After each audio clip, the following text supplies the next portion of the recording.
Erika González Galindo, residente de quinto año del Hospital Ángeles Lomas, y hoy vamos a hablar de la supervivencia de la sepsis neonatal. ¿Qué es la sepsis neonatal? Es un síndrome clínico que se puede presentar desde el nacimiento hasta los 28 días de vida, el cual se manifiesta por signos sistémicos de infección y el aislamiento de un microorganismo patógeno en el torrente sanguíneo. Como definición, es una afección sistémica que puede ser de origen bacteriano, viral o fúngico, el cual va a producir como resultado cambios hemodinámicos y una morbilidad y mortalidad sustancial en este periodo tan importante. Se clasifica en sepsis neonatal temprana con inicio de los síntomas antes de las 72 horas de vida y sepsis neonatal tardía con inicio de los síntomas después de las 72 horas de vida. Respecto a la epidemiología, tiene una incidencia de 1 a 5 casos por cada 1000 nacidos vivos, pero este va a depender de la población del país en el que se haya estudiado y sobre todo del hospital en el que se haya estudiado. La incidencia más alta se ha llegado hasta de 8 casos por cada 1000 nacidos vivos y tiene a nivel mundial una tasa de 22 por cada 1000 nacidos vivos con una tasa de mortalidad de 11 a 19%. Respecto a los factores de riesgo, es importante dividirlos entre los neonatales y los maternos. Dentro de los neonatales está la prematurez y también los de bajo peso al nacer, menos de 2,500 gramos. Estos bebés tienen de 3 a 10 veces más riesgo de tener sepsis que los bebés con peso normal o de término. También se ha visto que los niveles bajos de IgG materna transplacentaria es otro factor de riesgo. El sufrimiento fetal, el Apgar bajo y los embarazos múltiples van a aumentar el riesgo de sepsis de aparición temprana, al igual que otros factores de riesgo son métodos o procedimientos invasivos como el muestreo de sangre, la intubación, la ventilación mecánica, el uso de catéteres o sondas, la lactancia materna insuficiente o el uso prolongado de nutrición parenteral.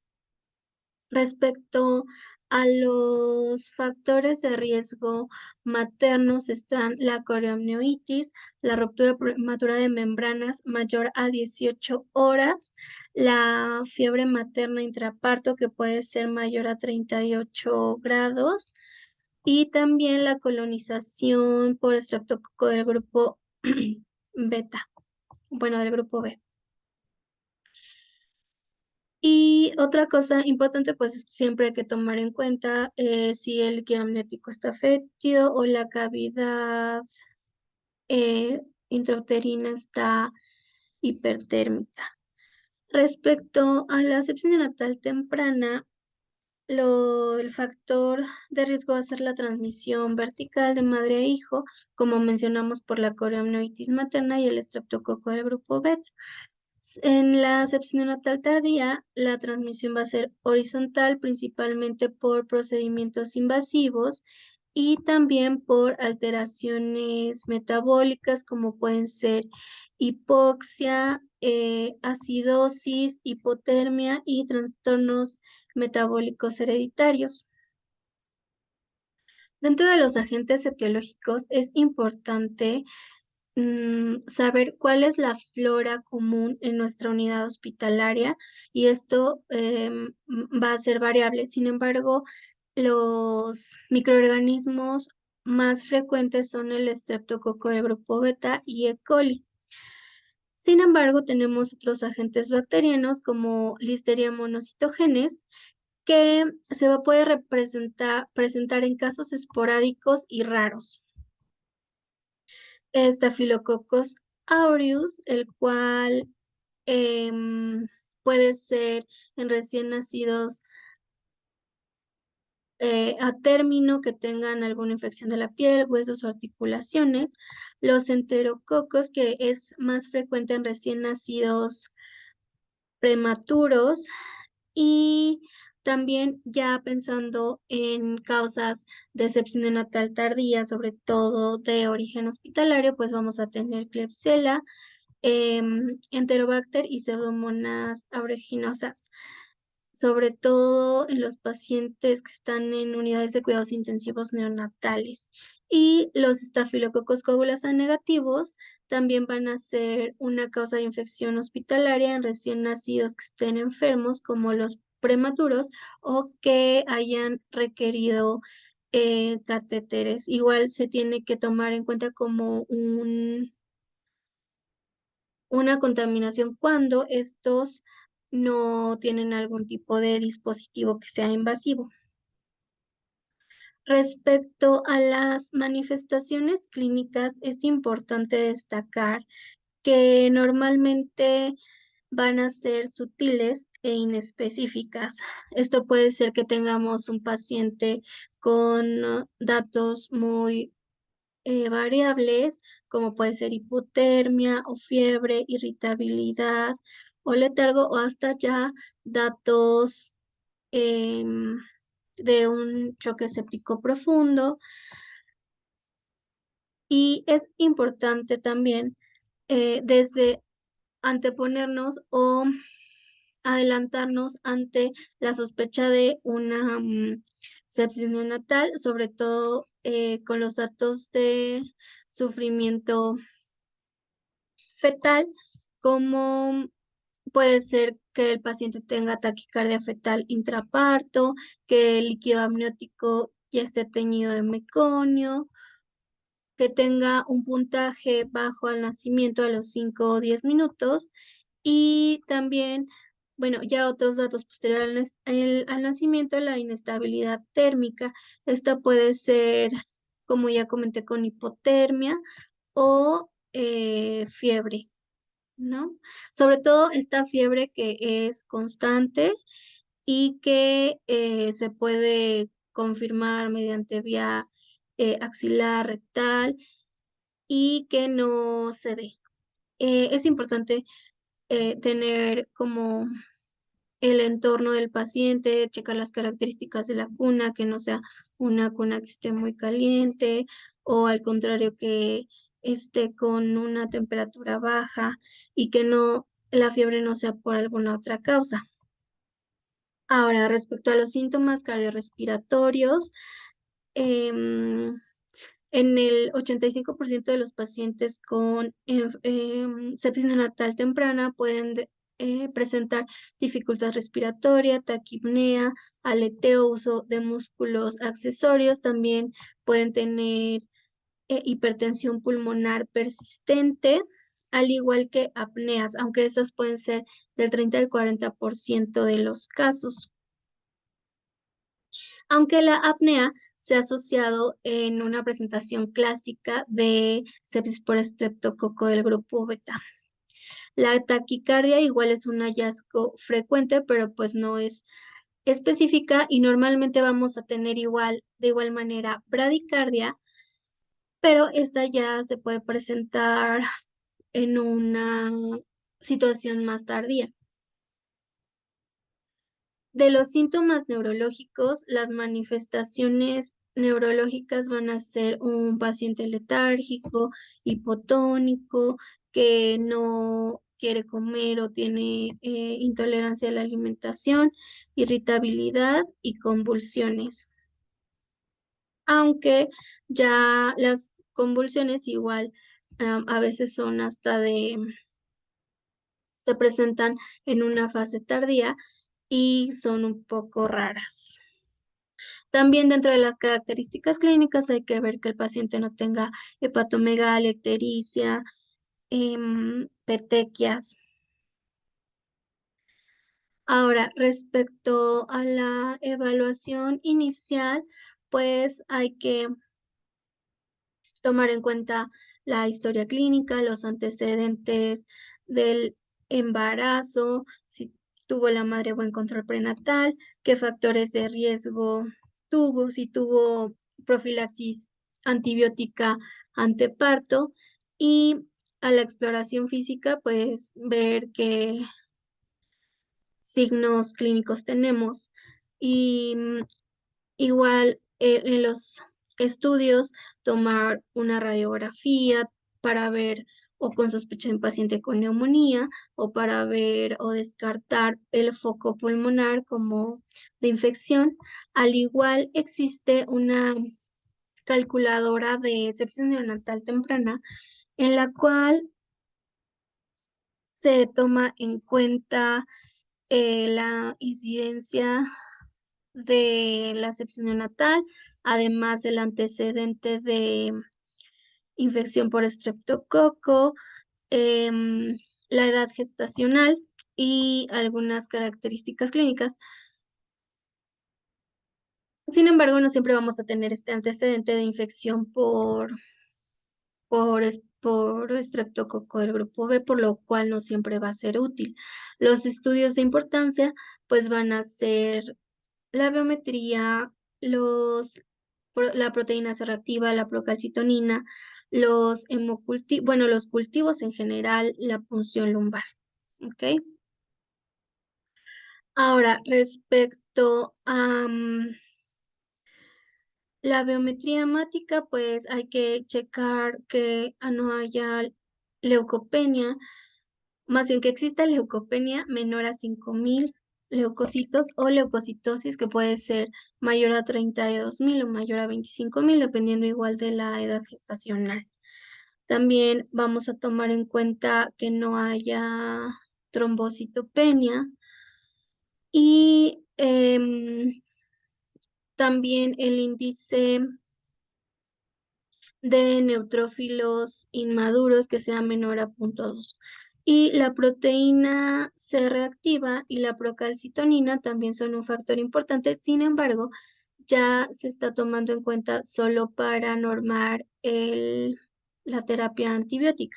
La proteína C aumenta durante las situaciones inflamatorias, o sea, no solo es ocasionado su elevación por un proceso infeccioso, también puede ser por fiebre materna, por asfixia perinatal, por un parto estresante, sufrimiento fetal, aspiración de meconio y también hemorragia intraventricular.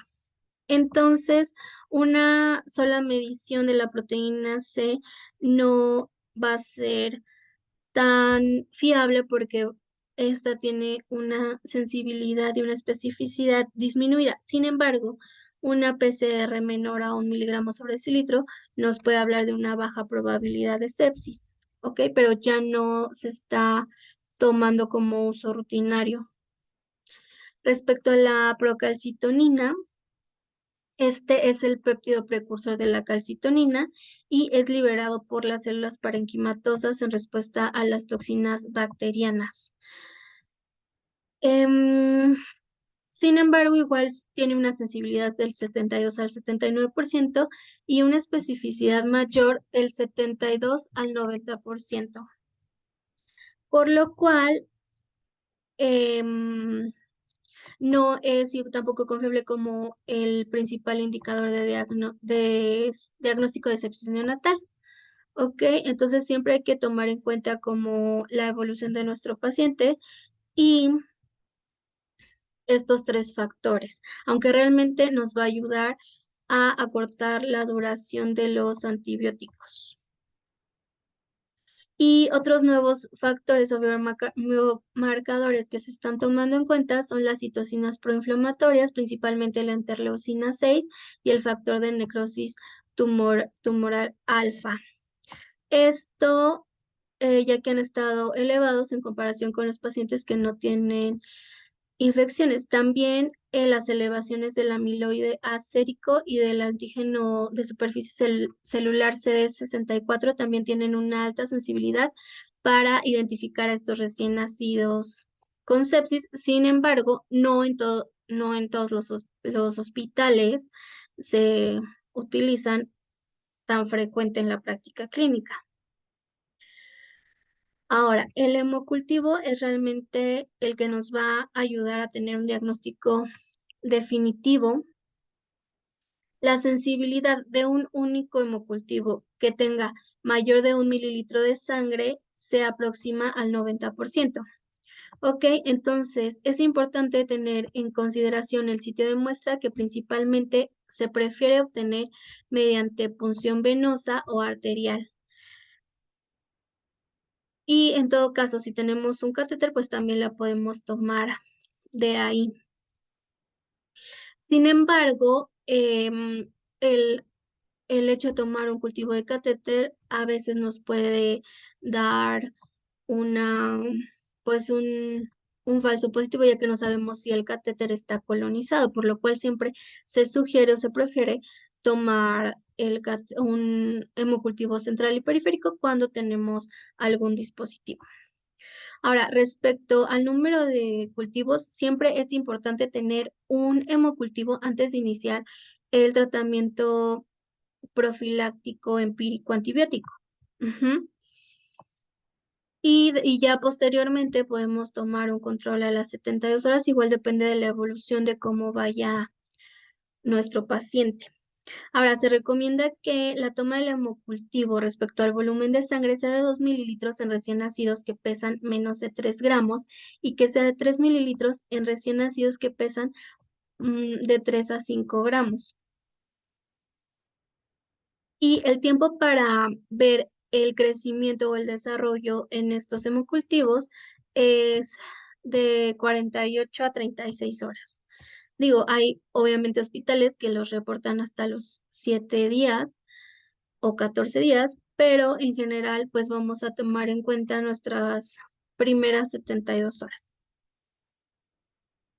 Respecto a la punción lumbar, mm, hay diferentes estudios que em, enfatizan que sí se tiene que hacer, sobre todo cuando sospechas de una sepsis neonatal tardía, em, y en pacientes que tienen irritabilidad, fontanela abombada y convulsiones. Sin embargo, estos datos de irritabilidad, fontanela abombada y convulsiones son poco frecuentes que el recién nacido los presente. Entonces, en general, hay que ser muy objetivos respecto a individualizar cada caso y pues poner una balanza los pros y contras de una punción lumbar.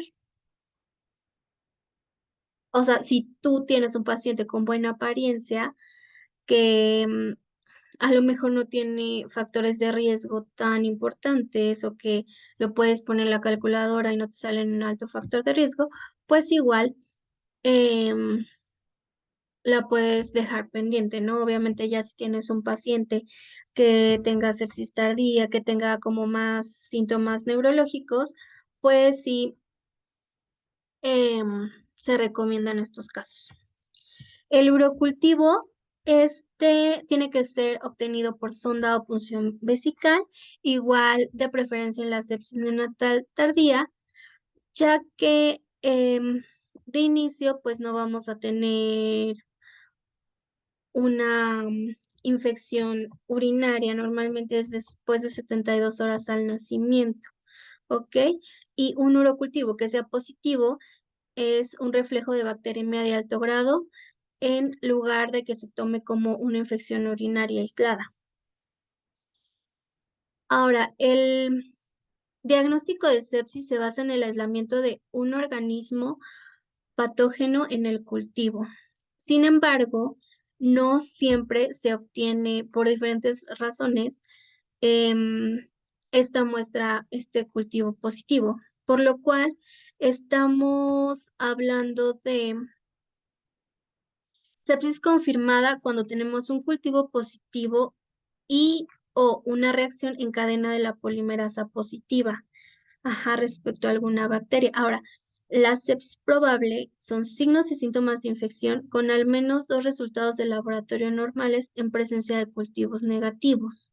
Y vamos a hablar de una infección poco probable en recién nacidos con clínica transitoria y con un cultivo negativo a las 48 horas y sepsis descartada cuando tengamos pues un paciente con características normales. Pero sí es importante tomar en cuenta estas definiciones porque no siempre vamos a tener la posibilidad de un resultado de aislar algún microorganismo.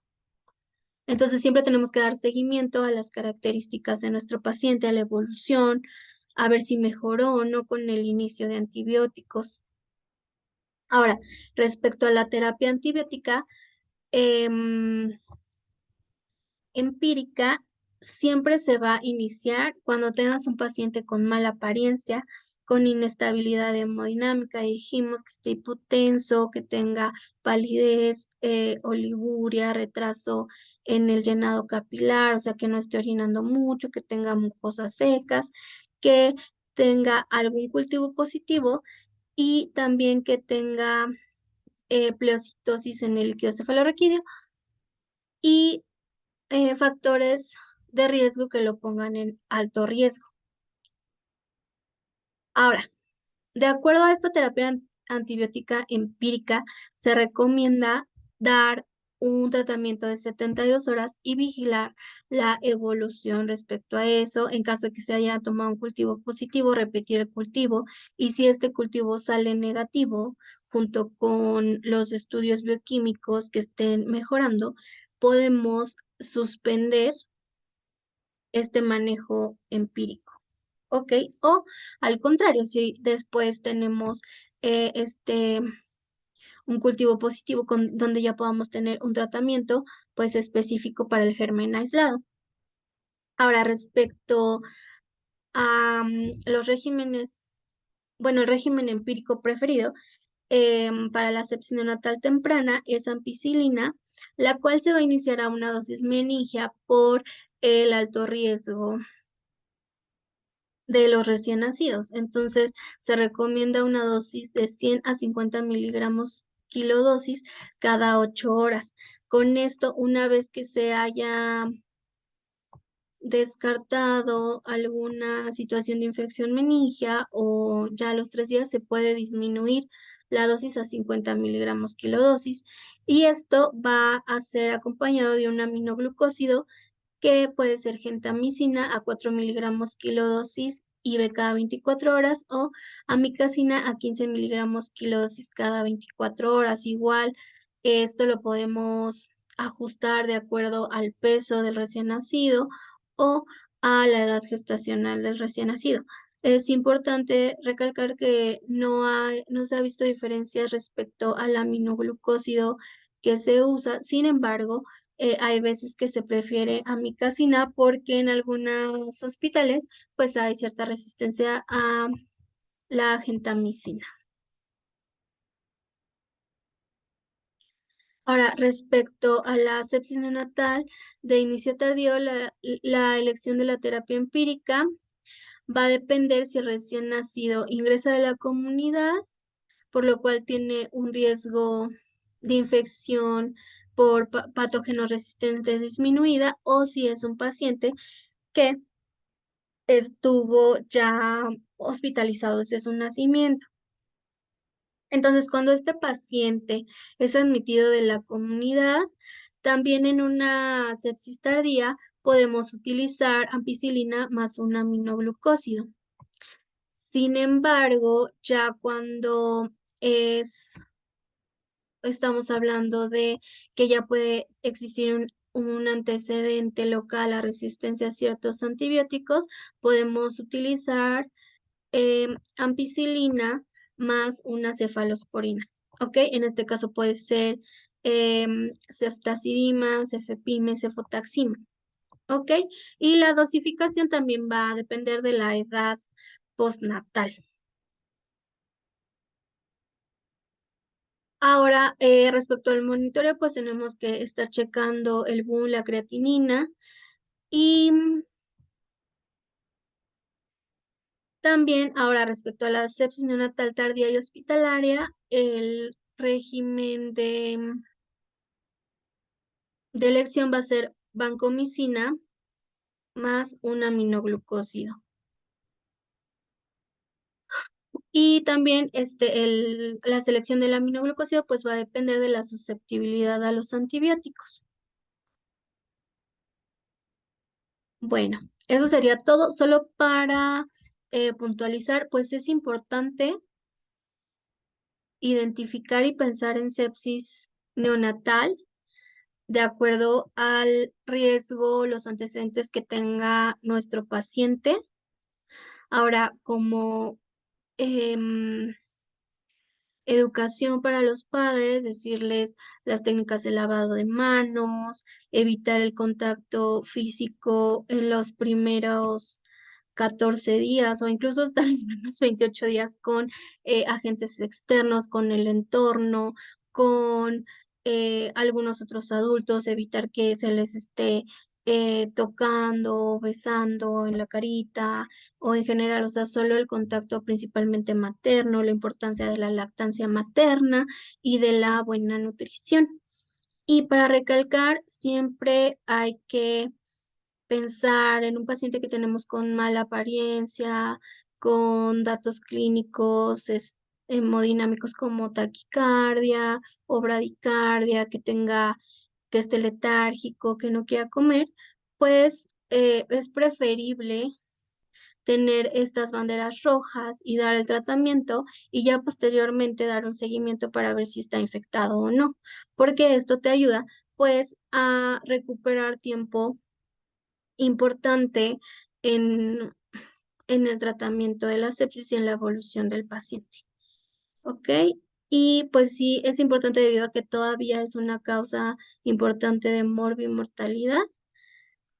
Y pues eso sería todo por mi parte. Les agradezco mucho que hayan asistido a esta ponencia y pues quedo para las preguntas. Gracias.